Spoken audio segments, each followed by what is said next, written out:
আল্লাহ পাক আপনাকে আমাকে মার গর্ভের থেকে দুনিয়া পাঠাবার পরে আল্লাহ পাক বান্দা তুমি চলতে পারতা না, ফিরতে পারতা না, খাইতে পারতা না, তোমার কাপড় তুমি খুলতে পারতা না, পড়তে পারতা না, গোসল করতে পারতা না। বান্দারে আমি তোমার মা দিয়া, খালা দিয়া, ফুফু দিয়া, শাশি দিয়া, বড় ভাই দিয়া, বড় বোন দিয়া আমি আল্লাহ তোমারে লালন পালন করাইলাম।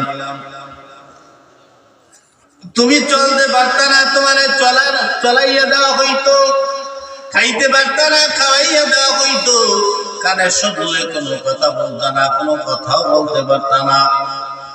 বান্দা তুমি কাপড় করতে পারতা না, গোসল করতে পারতা না, তোমারে গোসল করাইয়া দেওয়া হইতো, কাপড় করাইয়া দেওয়া হইতো। আল্লাহ কয় বান্দা যেদিন আসছো ল্যাংটা, আবার এটা হলো আমাদের আসার সময়।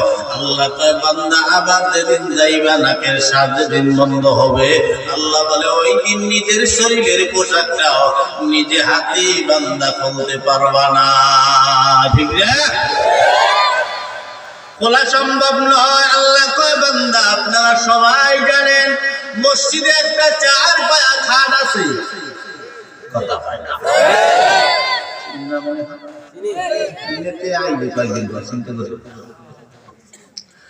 ওই কাঠকে এক ধরনের বিমান বলা হয়। ওই বিমান আমার বাড়ি যাবে আমাকে আনার জন্য। ওখানে যারাই আমরা আছি প্রত্যেকের বাড়ি যাবে একবার করে আপনাকে আনার জন্য। আপনাকে যাবে আনতে, আপনার আপনজনেরা আপনারে সাদা কাপড়ের প্যাকেট বানাইয়া ওই বিমানের উপরে উঠাইয়া দেবে।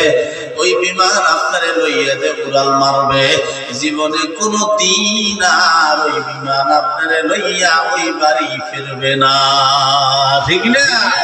আল্লাহ কয় বান্দা নাকের শ্বাস যদি বন্ধ হয়, ও বান্দা তোমারে গরম পানি দিয়ে গোসল করাবে আর একজন, তোমারে কাপড় পরাইয়া দেবে আর একজন, তুমি নিতে পারবা না।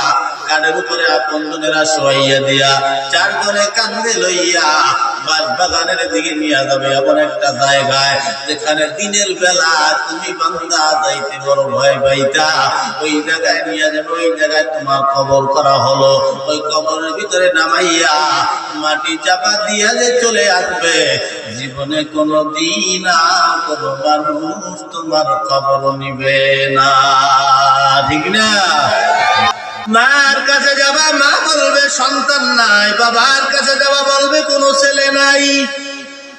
ভাইয়ের কাছে যাবা, বলবে কোনো বাপই তো নাই, ভাই কোথার থেকে আসবে। বোনের কাছে যাবা, বলবে কোনো ভাই নাই। আপন বউয়ের কাছে যাবা, যেই বউ বলবে আমার কোনো স্বামী নাই। সন্তানের কাছে যাবা, সন্তান বলবে কোনো বাবা নাই। তার মানে আজকে এই মাদ্রাসায় যা দিয়ে গেলেন হাতে আর হাতে, এগুলাই যাবে কিয়ামতের ময়দানে আপনার সাথে। ঠিক না? জন্যে আমি যে আয়াত তেলাওয়াত করছি ভালো হইয়া যাও। লাকাদ কানা লাকুম ফি রাসূলিল্লাহি উসওয়াতুন হাসানা। আল্লাহর নবীর আদর্শ আমাদের জন্য হলো মডেল। तमाम দুনিয়ায় যত আদর্শ আছে সব আদর্শের চাইতে আপনার আমার নবীর আদর্শ হলো সবথেকে উত্তম আদর্শ। আল্লাহর নবী বলেন এই আদর্শ যদি তোমার ব্যক্তিগত জীবনে ঢুকাও তাহলে বান্দা তোমার ব্যক্তিগত জীবনে শান্তি থাকবে। যদি তোমার পারিবারিক জীবনে নবীর আদর্শ ঢুকাও তোমার পারিবারিক জীবনে কোনো অশান্তি থাকবে না। যদি নবীর আদর্শ নিজের বাড়ির ভিতরে ঢুকাও তোমার বাড়ির ভিতরে কোনো ঝগড়াঝাটি থাকবে না। যদি নবীর আদর্শ তোমার ওয়ার্ডের ভিতরে ঢুকাও তাহলে তোমার ওয়ার্ডের ভিতরে কোনো মারামারি থাকবে না। যদি তোমার ওয়ার্ড তোমার ইউনিয়নের ভিতরে যদি তুমি নবীর আদর্শ লাগাও তোমার ইউনিয়নের ভিতরে কোনো দলাদলি মারামারি কাটাকাটি থাকবে না। ঠিক কি না? ঠিক নেতাকে ডাক হুজুর को पीछे तो থাকতে চান না, আর হুজুর को ভোটও দিতে চান না। কবে আইলে সবই ঠিক।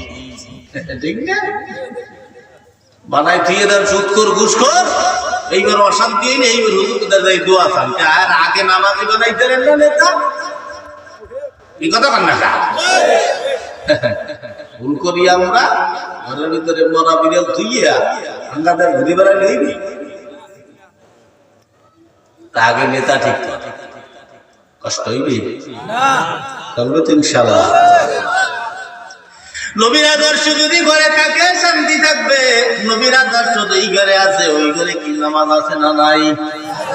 আল্লাহ কয় আমার এক রহমতের ফেরেশতা প্রতিদিন ফজরের নামাজের পরে বান্দা তোমার ঘরের ভিতরে ঢোকে, দুইকে যদি দেখে বান্দা তোমরা ঘুমানো, রহমতের ফেরেশতা থাকবে না চলে যাবে?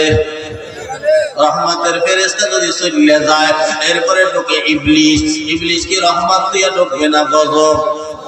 গজব লইয়া ঢুকলে আপনার ঘরে শান্তি হবে না অশান্তি? কেমনি অশান্তি হয় একটু শুই না যান। বলে ওই সমস্ত কিছু কিছু ঘর আমাদের আছে যেই ঘরে ঘুমের থেকে উঠে ঝগড়া শুরু হয়, ঘুমাইতে যাওয়ার আগ পর্যন্ত ঝগড়া চলতেই থাকে, এমন কিছু ঘর আমাদের দেশে আছে না নাই? ঝগড়া নেই। হুজুর আপনি জানেন কেমনে? আমরাই তো জানি। শোনেন তাহলে কেমনে ঝগড়া শুরু হয়?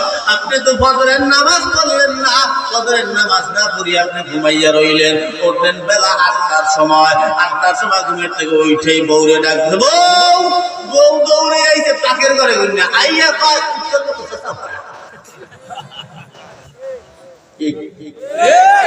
কিছু বউ আছে এরকম স্বামীকে মানে না, ঠিক না? স্বামীর বিয়ে নেই যার কাছে, কোন বংশের ভাই আছে থাবরাই দাঁত তারাই তুমি স্বামীর কাছে কেমন ব্যবহার করো, কি ব্যবহার করবে? এর থেকে ভালো ব্যবহার আর জানি না আমি। কয়টা তোর পোলা কই? জানি না। তোর পোলারে সামলাইস কি হইছে? বালিশের তলে বিল প্যাকেট নাই,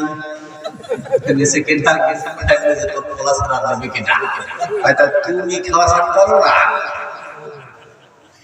এই কথা অনেক ঝগড়া করছে, বড় ওই পোলায় আইসে বিড়ি টিড়ি খাই গিয়া আইসে বল মায়াবার ধরছে পোলারে, কিরে কিরে বিড়ি নিস হয় নেছিলাম সারা তুই আর ভালো গিয়ে করে জন্ম দিয়ে কি কয় কি কয় না? তোর জন্য তোর বাপের গালি শুনতে হয়, মায়ের খেতে হয়, প্রত্যেকটা দিন ঝগড়া করতে হয়, এরকম মুখা কিনে আমার দেশের পোলাপান আছে না কিছু এরকম বাহির পক্ষে টাকা চুরি করে, বিড়ি সিগারেট যা পায় সব লই যায়, যেরকম দেও না ওরকম লই যায়। কি কথা কন না গা? আমরা এলাকায় এরকম সন্তান নাই? সুসন্তান আছেই। তাহলে নবীর আদর্শ লাগাও। এরপরে সন্তানরা কিছুক্ষণের গাল্লানের পরে এরপরে ঢুকছে একটা মাইয়া, মাইয়ার মাথা ওন্না নাই, বুকে কাপড় নাই, মাইয়ার রকম গাইলে পাকায় আর গাইলায়, রান্না করে আর গাইলায়। এই মাইয়ার তোর বিয়ে হইবে না কোনোদিন, মনে রাখিস। তুই যেরকম চলাফেরা করা তোর বিয়ে, এই মাইয়া নেবি কেটা? মাইকে লিখে আছে। এরপরে খানা দানা খাওয়ার পরে আসরের পরে দিয়ে আবার স্বামী আর স্ত্রী নতুন করে আবার বাজাইছে। বউ কয় স্বামী রে, স্বামী কয় বউ রে, স্বামী কয় বউ রে তোর লইকে মাইয়া তোলা একটা ভালো হইবে না, আবার বউ উল্টে কয় তোমার লইকে ভালো হয় নাই। কি আমরা কই কি কই না কথা হয় না? ও এই ঝগড়া আপনারা করেন না, আকারা পায় না, প্রত্যেকের ঘরে ঝগড়া হয়। একটু পোলাপানে একটু নষ্টমি করলেই বউর ঘরের উপরে দোষটা আমরা ফেলাই দিই। এদিক দিয়ে আবার বউ কে ও যেখানে পোলা খারাপই করে এখানে তো সামা, আর যেখানে ভালো করে এখানে পোলা তো মা, ঠিক না? তাহলে মুসলমান, ইবলিস আমাদের শত্রু না বন্ধু? কেমন শত্রু শুই না নাও। আল্লাহ তাআলা বনি আদমকে সৃষ্টি করার পরে আল্লাহ পাক সবাই বললেন তোমরা সবাই সিজদা দাও। সবাই সিজদা লুটা বললো ইল্লা ইবলিস, খালি ইবলিস সিজদা দিল না। আল্লাহ পাক ডাক দিয়ে বললেন কি ইবলিস তুই সিজদা কেন দিলি না? ইবলিস আওয়াজ দিয়ে আল্লাহ আমি হইলাম আগুন আর হলো মাটি, এতটুকু পার্থক্য। এই যাই কই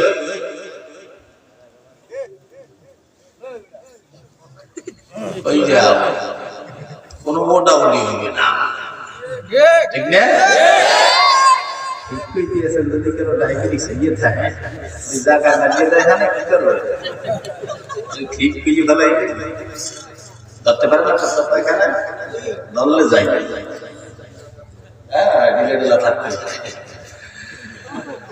তাহলে